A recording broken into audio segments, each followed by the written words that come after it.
سيدنا محمد وأصحابه أجمعين. الحمد لله والصلاة والسلام على سيدنا محمد وعلى آله وأصحابه أجمعين. أما بعد فأعوذ بالله من الشيطان الرجيم. بسم الله الرحمن الرحيم. وما أصابكم من مصيبة فبما كسبت أيديكم ويعفو عن كثير. وقال الله تعالى: ظهر الفساد في البر والبحر بما كسبت أيدي الناس ليذيقهم بعض الذي عملوا لعلهم يرجعون. صدق الله العظيم. اللهم صل على سيدنا محمد وعلى آل سيدنا محمد وبارك وسلم. حضرت عبداللہ ابن عمر ابن خطاب رضی اللہ تعالیٰ عنہما حضرت عمر کے بیٹے ہیں رضی اللہ تعالیٰ عنہ. وہ فرماتے ہیں کہ ہماری 10 آدمیوں کی ایک جماعت تھی اور ان 10 میں ایک میں تھا. حضور علیہ السلام کی خدمت میں حاضر ہوئے.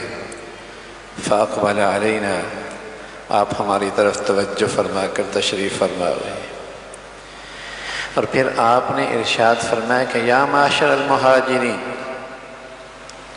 اے مہاجرین کی جماعت،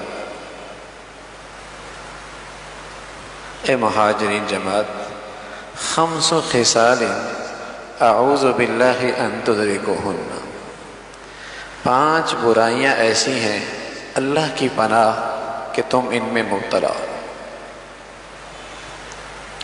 5 خصال اعوذ باللہ ان تدرکوہن، 5 برائیاں ایسی ہیں اعوذ باللہ ان تدرکوہن کہ تم ان میں مبتلا ہو. اللہ کے نبی صلی اللہ علیہ وسلم نے ان پیاروں کو نصیحت فرمائی اور ان برائیوں کی شدت بتلائی اور اپنی پوری امت کو پیغام دیا: اگر یہ 5 برائیاں تمہارے اندر آ گئیں تمہاری بربادی اور ہلاکت.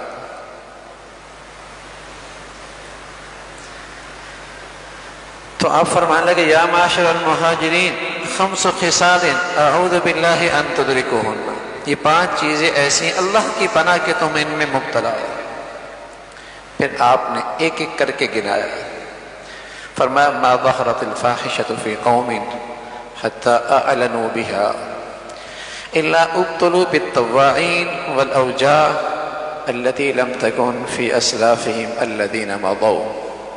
فرمایا پہلی چیز ہے جب کوئی قوم کھلی بے حیائی میں مبتلا ہو جاتی ہے، کھلے بے حیائی، علل اعلان، ڈنکی کے چوٹ، بیٹیاں، بہنیں، بھائی، مرد، عورت بے حیا بن جاتے ہیں، سڑکوں میں، میدانوں میں، اسٹیجوں میں، اسکرینوں میں. ما ظہرت الفاحشۃ فی قوم حتی اعلنوا بها، جب کوئی قوم کھلی بے حیائی میں مبتلا ہوتی ہے تو اللہ کے نبی صلی اللہ علیہ وسلم نے اپنے ان پیاروں سے کہا میں اللہ کی پناہ چاہتا ہوں کہ تم اس مصیبت میں آؤ، اس لیے کہ جب یہ چیز آتی ہے تو پھر وہ قوم ایسی بیماریوں میں مبتلا ہوتی ہے جن بیماریوں کا تذکرہ اور نام تمہارے آباء و اجداد نے کبھی سنا بھی نہیں تھا.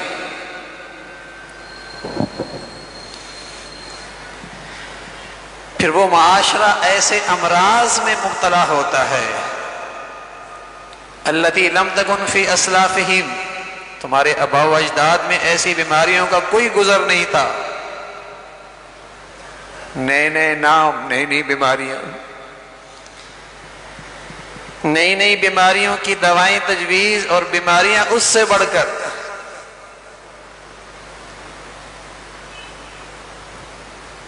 دوسری بات فرمائی آپ علیہ السلام نے فرمایا نقص قوم المکیال والمیزان الا ابتلوا بالسنین وشدت المعونہ وجور السلطان. جب کوئی قوم بددیانتی میں مبتلا ہوتی ہے، دیانت چلی جاتی ہے، مزدور سے چلی جاتی ہے، مالک سے چلی جاتی ہے، کاشتکار سے چلی جاتی ہے، تاجر سے چلی جاتی ہے، غریب سے بھی اڑ جاتی ہے، امیر بھی بددیانت کا شکار ہو جاتا ہے۔ جب تو یہ قوم بددیانتی کا شکار ہو جاتی، جس کو جہاں موقع ملتا ہے بددیانتی میں کوئی کوتاہی نہیں کرتی، امانت رخصت ہو جاتی ہے، امانت رخصت ہو جاتی ہے، دیانت ختم ہو جاتی ہے۔ بددیانت قوم، بددیانتی سے بھرا معاشرہ، بازار، سڑکیں، ادارے، دفاتر، بددیانتی۔ تو حضور علیہ الصلوۃ والسلام فرمانے لگے اعوذ باللہ ان تدرکون، اللہ کی پناہ کہ تم اس میں مبتلا ہو۔ اگر یہ بددیانتی کسی معاشرے میں اور کسی قوم میں آ گئی، الا ابتلوا بالسنین وشدت المعونہ وجور السلطان، پھر وہ قوم، پھر وہ معاشرہ، پھر وہ لوگ قحط میں مبتلا ہوں گے، گرانی میں مبتلا ہوں گے، مہنگائی میں مبتلا ہوں گے، اور حکام کے ظلم کا شکار ہو۔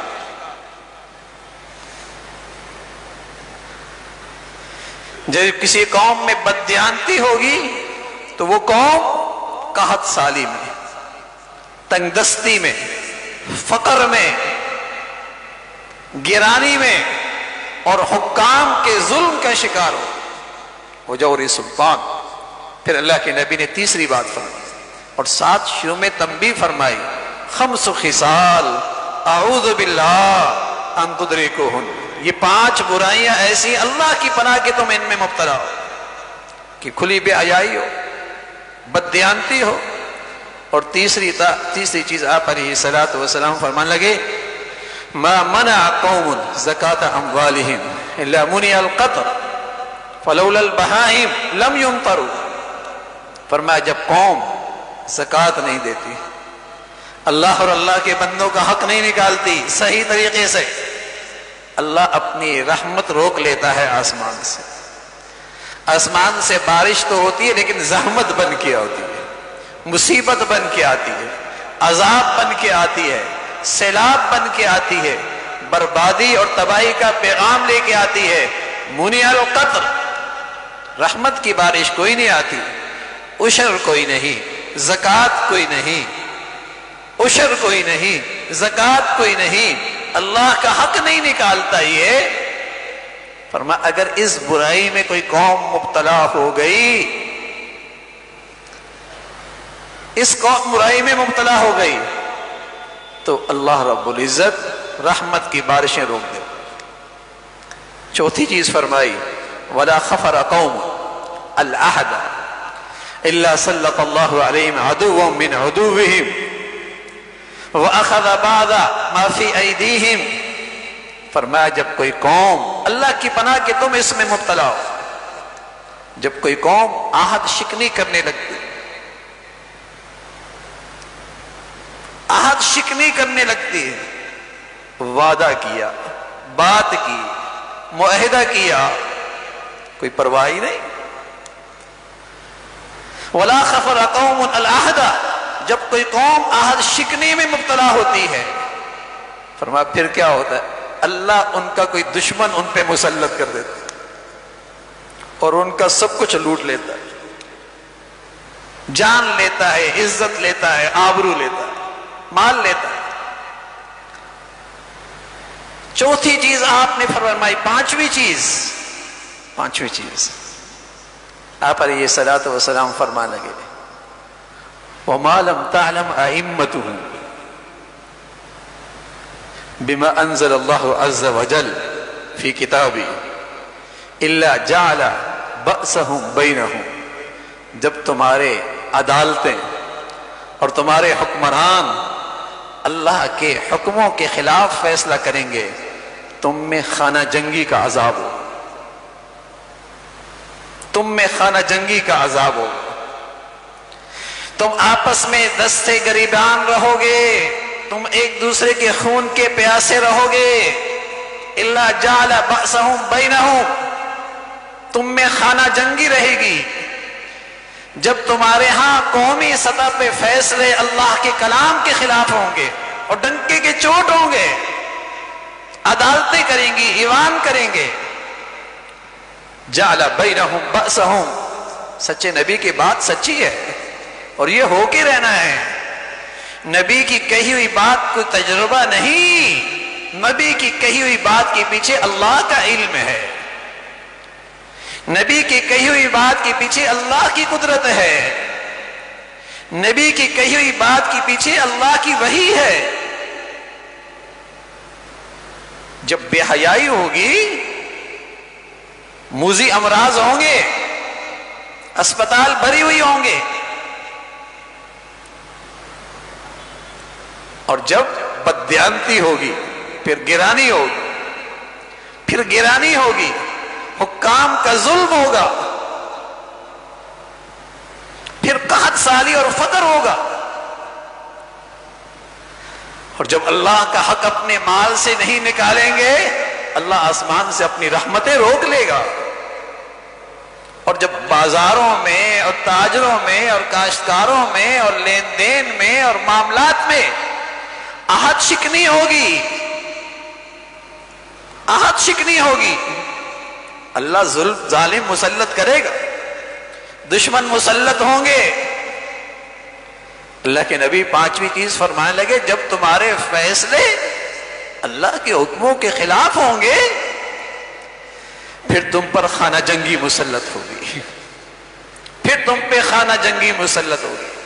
میرے عزیزو، کبھی اس طرف بھی ہماری نظر ہو جائے نا، کبھی یہ بھی سوچ لیا کرے کہ ہمارے تباہی کے اسباب یہ بھی ہیں، ہمارے بربادی کے اسباب یہ بھی ہیں، ہماری ہلاکت کے اسباب یہ بھی ہیں۔ جب میں زہر کھاؤں گا پھر کیا رونا ریئیکشن کا، جب میں دست کی دوائیں کھاؤں گا پھر کیا رونا کہ پیٹ نہیں رک رہا۔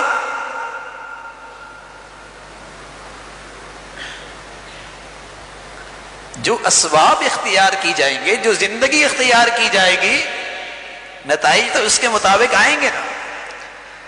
اللہ کا کلام ہے، قرآن مجید ہے، وَمَا أَصَابَكُم مِّن مُّصِيبَةٍ فَبِمَا كَسَبَتْ أَيْدِيكُمْ، یہ جو مصیبتیں آئی ہیں نا، یہ جو تمہارا معاشرہ آج ظلم کا شکار ہے، یہ ایسا ہی نہیں ہے، یہ ظالم یوں ہی نہیں مسلط ہوتے۔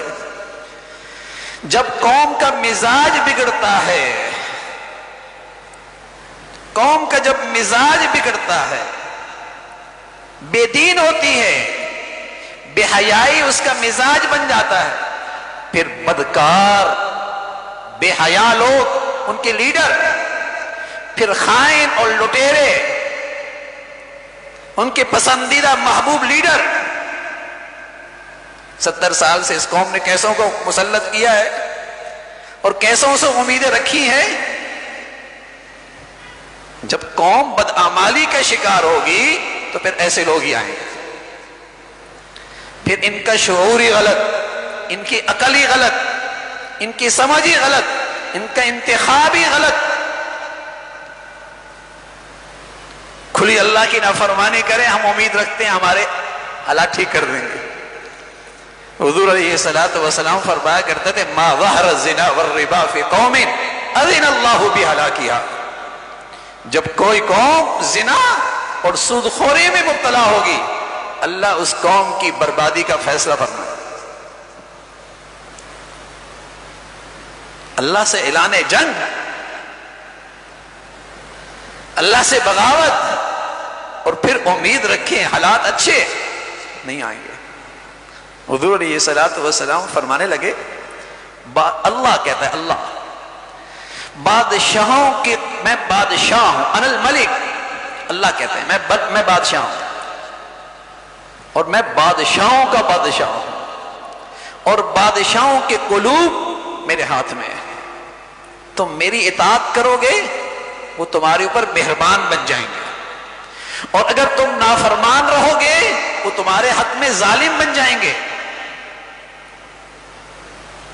اور پھر فرمایا، صرف انہی کی شکایت مت کرو، اللہ کی طرف رجوع کرو، اللہ کی طرف رجوع کرو، تاکہ اللہ تمہارے لیے رحمت کے اور خیر کے فیصلے فرما دے۔ حضرت موسیٰ علیہ السلام کہنے لگے اے اللہ آپ کی ناراضگی اور آپ کی خوشی کی کوئی علامت؟ فرمایا ہاں، جب بدترین لوگ تم پہ مسلط ہو اور رحمت کی بارشیں رک جائیں اور دولت بخیلوں کے ہاتھ میں چلی جائے اور تمہاری زندگی کے فیصلے عورتوں کے ہاتھ میں آ جائیں، سمجھ لو آسمان والا تم سے ناراض ہے۔ جب تمہاری دولت بخیلوں کے ہاتھ میں چلی جائے اور بدترین لوگ تم پہ مسلط ہوں اور تمہارے قومی فیصلے عورتوں کے ہاتھ میں آ جائے، فرمایا اللہ کے رسول اے اللہ آپ راضی کیسے ہوتے ہیں؟ فرمایا جب تمہاری قومی ذمہ داریاں تمہارے عقل مند لوگوں کے پاس آ جائے، تمہارے پسندیدہ لوگوں کے ہاتھ میں آ جائے اور رحمت کی بارشیں ہونے لگ جائیں، دولت سخیوں کے ہاتھ میں آ جائے، دولت سخیوں کے ہاتھ میں آ جائے، یہ علامت ہے کہ زمین والے وہ کر رہے ہیں کہ آسمان والا ان سے ناراضی ہے۔ آسمان کے فیصلے اور آسمان کی طرف سے آنے والی حالات یوں ہی نہیں آیا کرتے۔ اللہ کریم کہہ رہے ظہر الفساد فی البر والبحر، تم سمندروں اور دریاؤں میں بربادی کے نقشے دیکھو اور زمین کے اوپر اور خشکی پہ تم ہلاکت کے نقشے دیکھو، یہ یوں ہی نہیں آتے، بما کسبت ایدی الناس، زمین پہ رہنے والوں کے بدعمالیوں کا یہ نتیجہ ہے۔ اللہ میاں یہ عذاب کیوں دیتا ہے؟ مسلمانوں پر بھی آتا ہے، اور میں لِيُذِيقَهُمْ بَعْضَ الَّذِي عَمِلُوا، ان کی بعد بدعمالیوں کی سزا اس لیے دیتا ہوں لعلہم یرجعون، شاید کہ لوٹ آئے میری طرف، شاید کہ لوٹ آئے میری طرف، کہ کھربوں سال کا کیریئر بن جائے، نم ختم ہونے والی زندگی سنور جائے، آج کے حالات سے سبق لے کر میرے قریب آ جائیں، تو پھر ان کے لیے یہ برے حالات بھی ان کے حق میں رحمت بن جائیں گے، یہ زحمت بھی ان کے حق میں رحمت ہو جائے گی، جہاں یہ اپنے اللہ کو راضی کرنے لگ جائیں اور اللہ کی طرف رجوع کر لیں کہ غلط ہوا۔ بدقسمتی ہے اب تو جو اللہ کے نبی ہمیں بربادی کے اسباب بتا رہے، ہماری سمجھ اتنی غلط ہو گئی، ہم اسی کو اپنی ترقی کا سامان سمجھتے۔ یہ انڈسٹری چلے گی ناچ گانے کی تو قوم ترقی کرے گی، سود کے بغیر معیشت کیسی؟ جس چیز کو اللہ کے نبی بربادی بتائیں، آج مسلمان کہلانے والوں کی عقلیں ایسی برباد، گناہوں کی ظلمت سر چڑھ کے بول رہا کہ وہی چیزیں آج اس کی نظر میں ترقی کا سامان، عزت کا باعث، گناہوں پہ فخر کر رہا ہے نا، گناہ اس کے معاشرے میں اسٹیٹس بن گیا، شرمندہ نہیں ہوتا، فخر کرتا ہے، سود لے کے آیا ہوں ایک فیکٹری اور لگا رہا ہوں، شرمندگی نہیں ہے، فخر ہے۔ میرے عزیزو، یہ ہے بربادی کے اسباب۔ حقیقتاً آپ کو نظر کچھ بھی آئے، آپ کی آنکھیں کچھ بھی بربادی کے نقشے دیکھیں، لیکن پیچھے وہی اسباب ہیں جو اللہ کے نبی نے بتایا، وہی اسباب ہیں۔ جب اللہ کی نافرمانی ہو، جب اس کو ناراض کریں گے، مسلمان کم سے کم اس دنیا میں اللہ کی نافرمانی کے ساتھ ترقی نہیں کر سکتے۔ شاید آپ کو یہ بات اچھی لگے نہ لگے، ہمارے پڑوس میں افغانستان ہے، 2 سال ہوئے،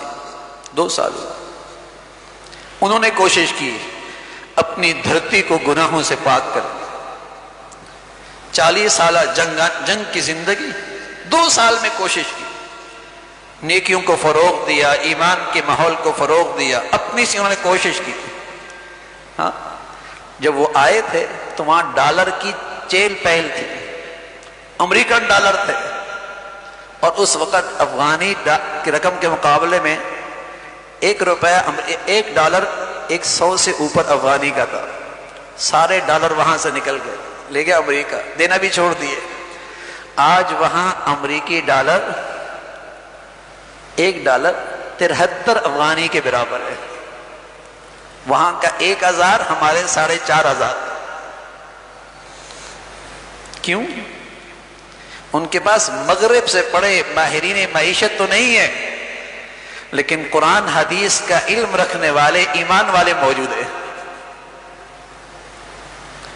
زندگی سادگی، بددیانتی نہیں، اداروں میں کرپشن نہیں، خائن نہیں. قوم نے نیک لوگوں پر اعتماد کیا، اللہ والوں پر اعتماد کیا، خوف خدا رکھنے والوں پر اعتماد کیا. یہ تو دنیا گھبرا رہی ہے کہیں اس کے اثرات اسلامی دنیا پہ نہ آئے، اور ان کی اچھائیاں آنے نہیں دیتی سامنے. لیکن سچ ہے میرے عزیزو، اور اللہ نے ہمارے ملک میں سب کچھ دے رکھا، کیا کچھ نہیں ہے اس ملک میں، لیکن غالباً اس قوم نے اور اوپر کے حکمرانوں نے طے رکھا ہے اللہ کو ناراض کرنا. یہ شاید طے کر رکھا ہے کہ اس کی نہیں ماننی، اور پھر اس کی ذلت اور رسوائی ہم 75 سال 77 سال سے دیکھ رہے ہیں. حضور علیہ الصلوۃ والسلام فرمایا کرتے تھے، حضرت عمر فرمایا کرتے تھے، اعزن اللہ بالاسلام. ہم خود گرے پڑے لوگ تھے، لیکن جب اسلامی زندگی کو اوڑھنا بچھونا بنایا، اللہ نے ہمیں عزت عطا فرمائی، اللہ نے ہمیں عزت عطا فرمائی. اور حضرت عمر فرمایا کرتے تھے، وَمَن يَبْحَثْ دُونَهُ أَذَلَّهُ اللَّهُ. کسی اور تہذیب میں، کسی اور معاشرت میں، کسی اور نظام معیشت میں، کسی غیروں کے نظام تعلیم میں تم نے اگر عزت تلاش کی، ذلیل و رسوا ہو. مسلمان نہیں عزت پا سکتے. مسلمان کی عزت کا راستہ محمد رسول اللہ کی غلامی ہے. مسلمان کی ترقی کا راستہ اپنی نبی کی اطاعت ہے. مسلمان کی عزت کا راستہ اللہ کی فرما برداری ہے. اللہ ہمارے ملک کو سلامتی عطا فرمائے، اللہ تعالی ہمارے ملک پہ رحم فرمائے، اور ہر قدم پہ اللہ ہمیں اپنی طرف رجوع نصیب فرمائے. وآخر دعوانا ان الحمد للہ رب العالمین.